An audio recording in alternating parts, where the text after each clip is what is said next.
ونصلي ونسلم على رسوله الكريم أما بعد فأعوذ بالله من الشيطان الرجيم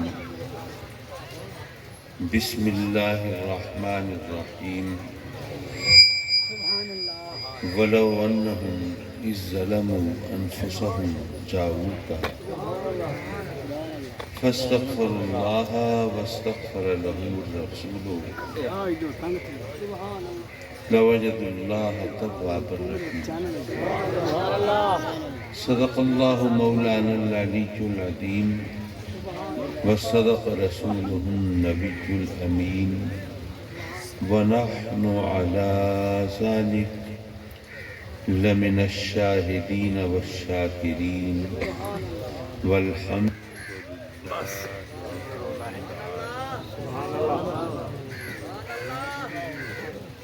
واجب التعظیم علماء کرام، لائق تکریم مشائخ اعظام، مہمانان گرامی اور مکرم و معزز حاضرین میں سبحان اللہ۔ آج کی اس خوبصورت باوقار اور شاندار محفل کے بانی عزیز محترم اللہ داد صاحب، اللہ تعالیٰ ان کو جزائے خیر دے۔ آج کے دور میں جب کہ لوگ اپنے مفادات کے مطلب کے پیچھے ہوتے ہیں، اگر وہ مسکراتے بھی ہیں تو مطلب کے تحت، غربت بھی ہو، بے روزگاری بھی ہو، مہنگائی بھی ہو، پھر گرمی کا موسم بھی ہو، حالات ناسازگار بھی ہوں، اس کے باوجود وہ یہ روایت نبھائیں تو یقیناً یہ اللہ تبارک و تعالیٰ کی طرف سے خاص کرم کی بات ہے۔ بے شک۔ بہرحال آپ نے بڑے شاندار بڑے جاندار خطابات سنے ہوں گے اور اس سے آپ نے روشنی بھی پائی ہوگی، اصلاح احوال کی صورت بھی بنی ہوگی۔ مجھے بھی چند گزارشات پیش کر کے ذرا اجرت میں آپ سے اجازت اس لیے چاہنی ہے کہ شاید آپ کے علم میں ہو، کہیں پڑھا سنا ہو کہ آپ جانتے ہیں کہ ملتان میں قلعہ کوہنہ قاسم باغ پر حضور غوث بہاول حق ذکریہ ملتانی کا، حضور شاہ رکن عالم کا اور دیگر بزرگان دین کے مزارات ہیں۔ تو آج کل یہ حکومت اس چکر میں ہے کہ کسی طرح وہاں پر جو مندر ہے اس کی دوبارہ تعمیر کر دی جائے اور وہاں لنگر خانے ختم کر کے، مہمان خانے ختم کر کے، کتب خانے ختم کر کے وہاں پر ثقافتی مرکز قائم کر دیے جائیں، ثقافت کے نام پر بےہودگی مچائی جائے۔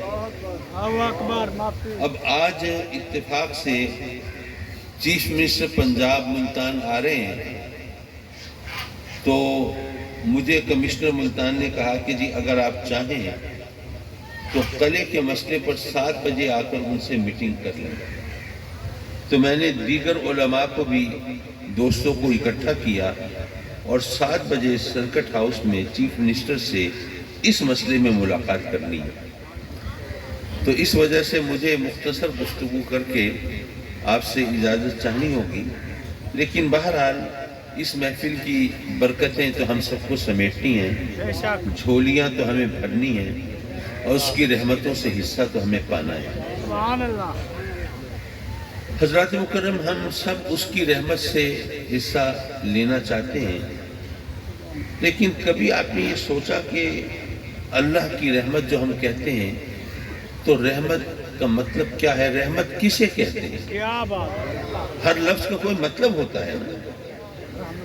ہم عرض کرتے ہیں مولا اپنی رحمتوں سے ہماری جھولیاں بھر دے، تو رحمت کیا ہے؟ کوئی ایسی چیز ہے کہ ہم بچے سے کہیں جاؤ بیٹے ذرا 2 کلو رحمت خرید لاؤ بازار سے؟ رحمت کیا ہے؟ یہ بندے اور رب کا معاملہ ہے، یہ خود اپنے آپ سے پوچھنا ہے، کسی دوسرے سے سوال نہیں کرنا۔ کہ جب ہم اللہ سے اللہ کی رحمت مانگتے ہیں تو ہمارے ذہن میں رحمت کا مفہوم کیا ہوتا ہے؟ میں اللہ والوں کی بات نہیں کرتا، ظاہر ہے ان کا اور رب کا معاملہ ہوتا ہے، مجھے ٹانگ اڑانے کی درمیان میں ضرورت نہیں ہے، لیکن جب مجھ سے جیسا کوئی گناہگار اللہ سے رحمت مانگتا ہے تو اس کے ذہن میں کیا ہوتا ہے؟ رحمت سے مراد مال، دولت، زمین، جائیداد، گھر والی، اولاد، صحت، عافیت، عہدہ، منصب، طاقت، اقتدار، نام و نمود، شہرت، یہی چیزیں ہوتی ہیں نا جو ہم مانگتے ہیں رحمت کے نام پہ۔ لیکن مزے کی بات یہ ہے کہ میں نے جتنی چیزوں کا ذکر کیا ان سب کا تعلق اس دنیا سے ہے، آخرت سے نہیں ہے۔ واہ کیا بات ہے، کیا بات ہے۔ یعنی ہم نے اللہ کی رحمت کو اس دنیا تک محدود کر دیا۔ اچھا، اس دنیا میں ہمیں کتنا رہنا ہے؟ 70-80 سال، چلو بہت ہوا 90-100 سال، یا کسی نے کوئی ریکارڈ مینٹین کرنا ہے تو چلو 150 سال، اس سے آگے کی تو کوئی صورت نہیں بنتی۔ کوئی نہ بے شک۔ اور آخرت میں کتنا رہنا ہے؟ اگر ہمیشہ کا مفہوم آتا ہو تو وہاں 100-150 سال تو کیا لاکھوں کروڑوں سال کی بھی کوئی اوقات نہیں اس کے سامنے۔ جہاں ہمیشہ رہنا ہے اس کے لیے کچھ نہیں مانگا، جو کچھ مانگ رہے ہیں اس دنیا کے لیے مانگ رہے ہیں۔ حضرات محترم، ایک بات اور بھی سمجھنے کی ہے، اللہ کے فضل و کرم سے یہاں سب مسلمان ہیں، کلمہ پڑھنے والے ہیں، اور آقا کریم صلی اللہ علیہ وسلم کے غلام ہیں، تو یہ بتاؤ کہ ہم سب کلمہ پڑھنے والے مسلمان حضور علیہ السلام کو مجسم رحمت مانتے ہیں یا نہیں مانتے؟ مانتے ہیں۔ ظاہر ہے کہ اس پر کبھی کسی نے اعتراض نہیں کیا۔ وہ لوگ جو دوسرے مسلک کے ہیں انہوں نے بھی کبھی نہیں کہا کہ نہیں جی ہم مجسم رحمت نہیں مانتے، مجسم رحمت سب مانتے ہیں۔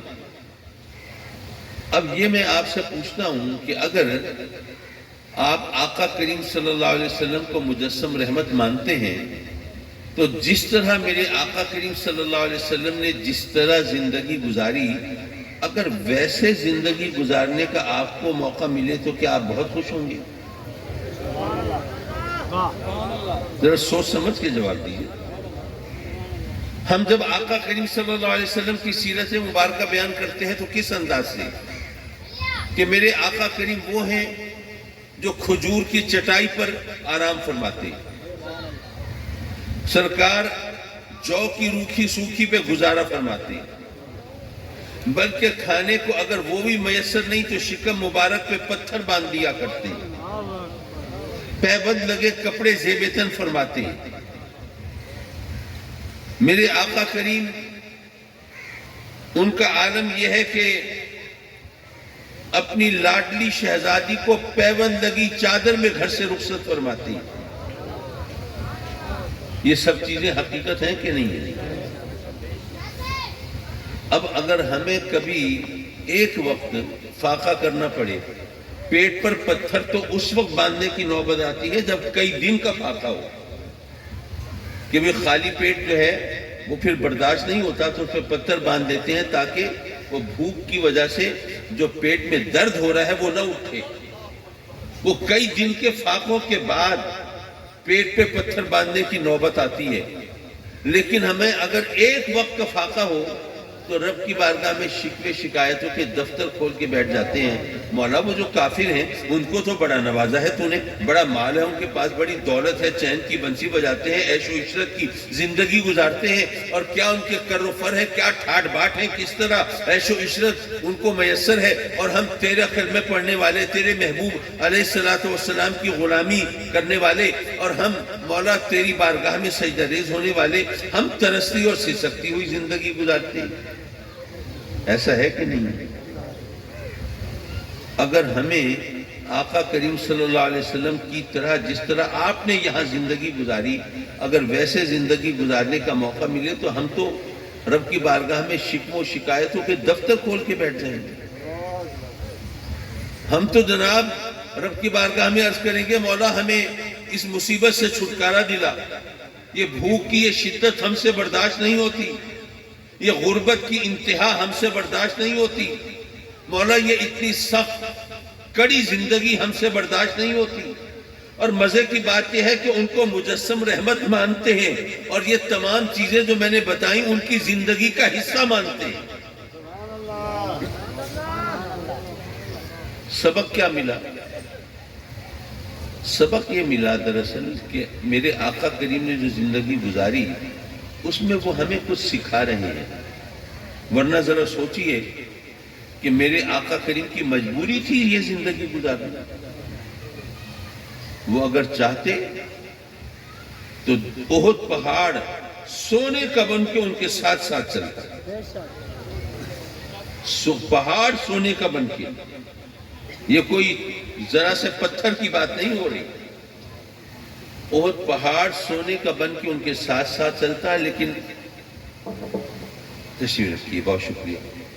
میری ایک درخواست یہ ہے کہ آپ مسافہ بے شک کر لیں میرے ساتھ ضرور، مجھے کوئی خدا نہ خواستہ بڑائی نہیں ہے، تکبر نہیں ہے کہ نہیں جی ہاتھ نہ ملائیں، ہاتھ ضرور ملائیں، لیکن ہاتھ چومنا نہ فرض ہے، نہ واجب ہے، نہ سنت ہے، بلکہ صرف مستحب ہے۔ مستحب کسے کہتے ہیں؟ وہ کام جو کر لیا جائے تو اچھا ہے، ٹھیک ہے، نہ کیا جائے تو اس میں کوئی برائی نہیں، کوئی گناہ نہیں۔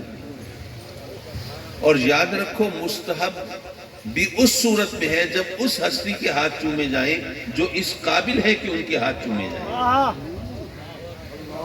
ورنہ سچی بات یہ ہے کہ وہ ہستیاں جن کے ہاتھ چومنا جائز ہیں وہ تو اب نگاہوں سے اوجھل ہو گئی، وہ تو ہمارے سامنے رہی نہیں۔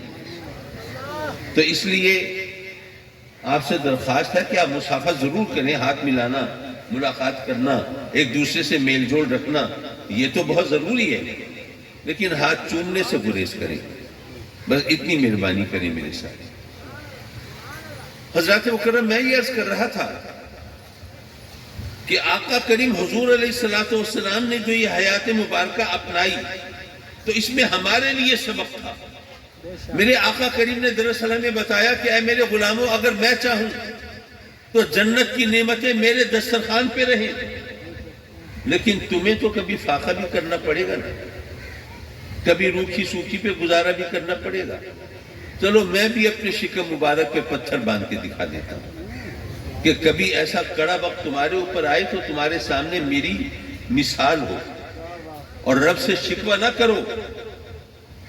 اے میرے غلاموں، اگر میں چاہوں تو دنیا جہان کے خزانے میری ٹھوکروں میں ہوں، لیکن تمہیں تو غربت سے پالا پڑے گا نا۔ اب یہ وقت آ گیا کہ جب 20-25 روپے کی روٹی ہو گئی، کبھی سوچا تھا؟ تو آقا کریم نے گویا یہ فرمایا کہ اے میرے غلاموں، کبھی تمہیں تو غربت سے پالا پڑے گا، تو ایسا نہ ہو کہ تم شکوے کرنے بیٹھ جاؤ تو چلو میں بھی اپنی لاڈلی شہزادی کو پیوند لگی چادر میں گھر سے رخصت کر کے دکھا دیتا ہوں۔ کبھی ایسا وقت ہو تو شکوے نہ کرو۔ میں اگر چاہوں تو میرے دشمنوں کو پہاڑوں میں پیس کر ہلاک کر دیا جائے، لیکن تمہیں تو زخم بھی کھانے پڑیں گے نا، دکھ بھی سہنے پڑیں گے نا، دشمنوں کا سامنا بھی کرنا پڑے گا نا، تو چلو میں بھی لہو لہان ہو کے دکھا دیتا ہوں تاکہ تمہارے سامنے میری مثال موجود ہے۔ یہ جو انداز حیات میرے آقا کریم نے اپنایا ہے صرف ہمارے سبق کے لیے، ہمیں سمجھانے کے لیے، ہمیں سکھانے اور بتانے کے لیے، لیکن ہم نے اس سے سبق نہیں سیکھا۔ اگر سبق سیکھتے تو جیسے میں نے کہا کہ ہم کہتے تو ہیں وہ رحمت مجسم ہے، لیکن ان کا انداز حیات مل جائے تو شکوے کرنے نہ بیٹھ جاتے۔ جناب والا، میرے آقا کریم حضور علیہ السلام مجسم رحمت ہیں، لیکن رحمت کا مفہوم میں سمجھانا چاہتا تھا وہ کیا ہے۔ آپ نے سنا ہوگا قرآن مجید نے کہا ہم سے کہ اپنے رب کے لیے مثالیں مت لاؤ، وہ اس لیے کہ تم جس چیز کی مثال دو گے وہ تمہارے تجربے اور مشاہدے کے مطابق ہوگی، لیکن میرا رب جو ہے وہ تو تمہارے تجربے مشاہدے سے بالا تر، تمہاری سوچ اور گمان سے مابرا، تو اس کے لیے مثالیں مت لایا کرو لیکن جب ہماری کم فہمی کی وجہ سے، ہماری ناسمجھی کی وجہ سے اور ہمیں لازماً سمجھانے کے لیے مثال دینے کی ضرورت پڑی تو ہمیں بتایا کہ وہ جو تمہارا رب ہے وہ ماں سے 70 گنا زیادہ محبت فرماتا ہے۔ ماں کی مثال دلوائی۔ حضرات مکرم، اب میں آپ سے پوچھتا ہوں کہ کیا ہماری ماں ہمارا برا چاہ سکتی ہے؟ نہیں۔ اچھا، ہماری ماں بہرحال ہم جیسی ایک انسان ہے نا، وہ برا چاہ تو نہیں سکتی لیکن اسے غلط فہمی تو ہو سکتی ہے نا، مس کیلکولیشن ہو سکتی ہے، غلط فہمی ہو سکتی ہے۔ ممکن ہے وہ کسی چیز کو ہمارے لیے اچھا سمجھتی ہو لیکن وہ اچھی نہ ہو، بے شک کسی چیز کو ہمارے لیے برا سمجھتی ہو لیکن وہ بری نہ ہو، ممکن ہے نا۔ لیکن وہ جو ماں سے 70 گنا زیادہ محبت فرماتا ہے، کیا اس سے بھی کوئی غلط فہمی ہو سکتی ہے؟ نہیں۔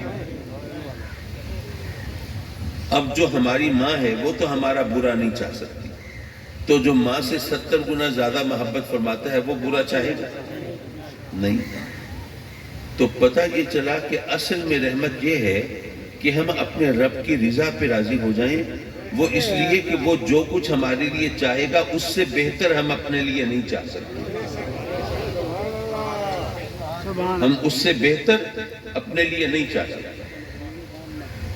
آپ سوچیں گے یہ تو عجیب بات کر دی آپ نے، اور وہ جو کافر ہیں وہ تو ایسی شاندار زندگی گزارے، ہم اس سے لو لگانے والے، ہم ترستی اور سسکتی ہوئی زندگی گزارے۔ اب یہ کون سی محبت کی بات ہے؟ یہ کون سی چیز ہمارے لیے اچھی ہے؟ میں عرض کروں گا بات ہے سمجھنے کی۔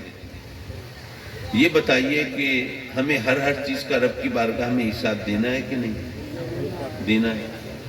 مال دولت ملی اس کا حساب دینا ہے، زمین جائیداد ملی اس کا حساب دینا ہے، کوئی عہدہ یا منصب ملا اس کا حساب بھی دینا ہوگا کہ تم نے اپنے عہدے کو، منصب کو، طاقت کو، اقتدار کو کس طرح استعمال کیا تھا، رب کے حکم کے مطابق کیا تھا۔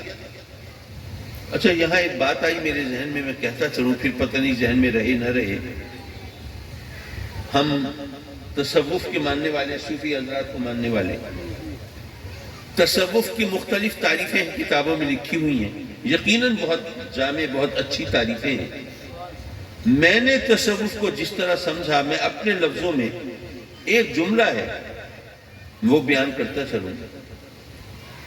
خالق کو راضی کرنے کے لیے مخلوق سے محبت کرنا اور ان کی خدمت کرنا، یہ تصوف ہے۔ کیا بات ہے۔ مقصد ہو خالق کو راضی کرنا، مخلوق کی رضا مقصد نہ ہو، مقصد ہو رب کو راضی کرنا، لیکن رب کو راضی کرنے کے لیے اس کی مخلوق کے ساتھ تم حسن سلوک کرو، یہ تصوف ہے۔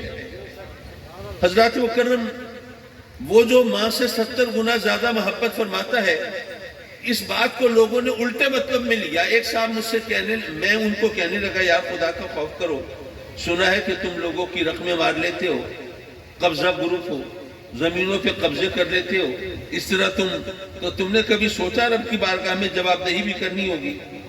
کہنے لگے کہ جی وہ تو ماں سے 70 گنا زیادہ محبت فرماتا ہے نا، تو پھر جب ماں اپنی اولاد کو معاف کر دیتی ہے کیا وہ نہیں کرے گا؟ اب یہ انسان کا ذہن ہے نا، جس طرف لے کے چل پڑے۔ لیکن میں نے بھی ان کی خبر لی، ان کو ایسا جواب دیا کہ پھر یاد کریں گے۔ اب مجھے یہ تو نہیں پتا انہوں نے اپنی عادت چھوڑی یا نہیں چھوڑی، لیکن بہرحال جواب میں آپ کو بھی سنا دوں۔ میں نے ان سے کہا کیا خیال ہے، وہ رب جو آپ سے 70 گنا زیادہ محبت کرتا ہے ماں کے مقابلے میں، جن کی رقم مارتے ہو، جن کی زمینیں دباتے ہو، کیا ان سے محبت نہیں کرتا؟ کیا بات ہے، بے شک۔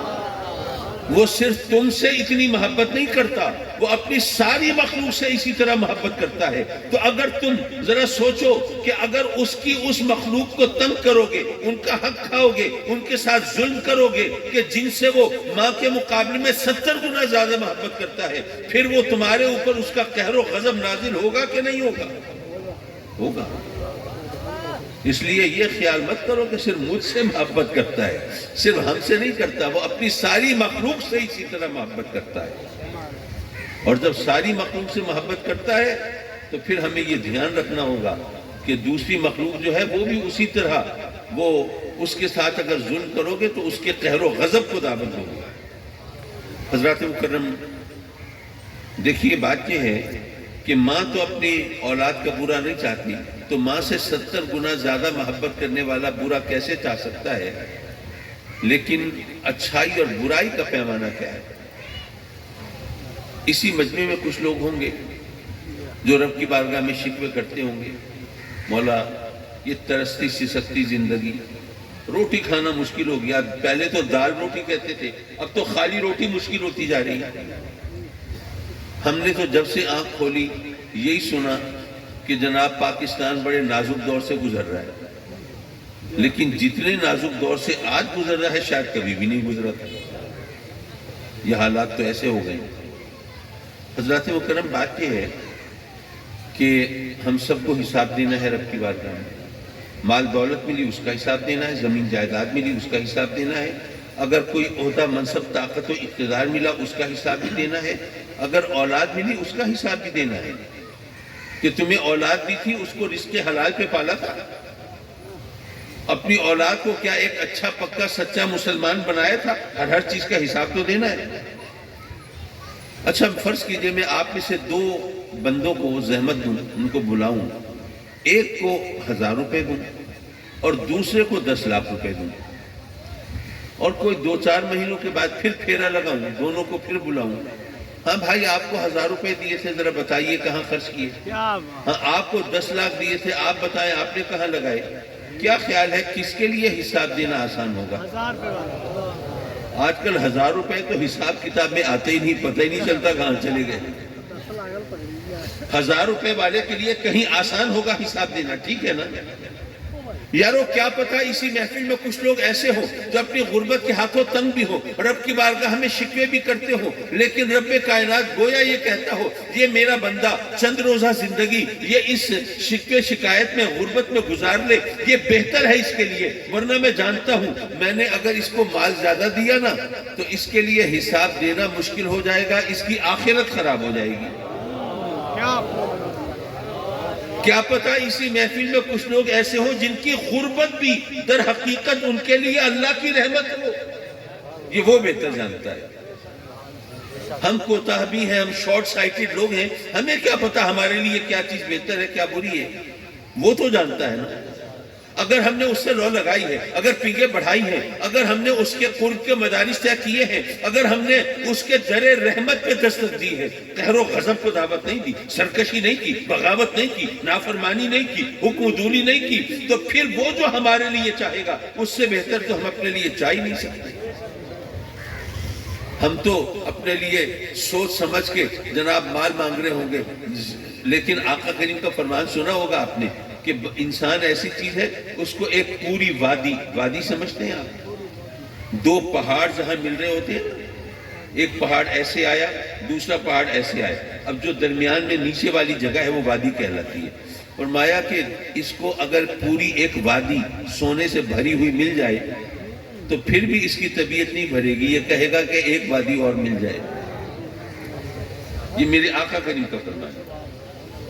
تو انسان تو وہ حریص سے لالچی ہے، اس کی طبیعت تو نہیں بھرتی، لیکن وہ جو ہمارے لیے پسند کرتا ہو، کیا پتا جو چیز ہم اپنے لیے چاہ رہے ہیں وہ ہمارے لیے نقصان دہ ہو۔ پھر آپ کے بچے نے آپ سے موٹر سائیکل کی فرمائش کی، پہلے تو آپ نے عادت کے مطابق رب سے خوب شکوے کیے، مولا وہ کافر تو اپنے بچوں کو روز ہوائی جہاز بھی دلوا سکتے ہیں، ان کو تو فرق نہیں پڑتا، مجھ سے موٹر بائک مانگی ہے، میرے لیے یہ وقت بڑا ہوا ہے۔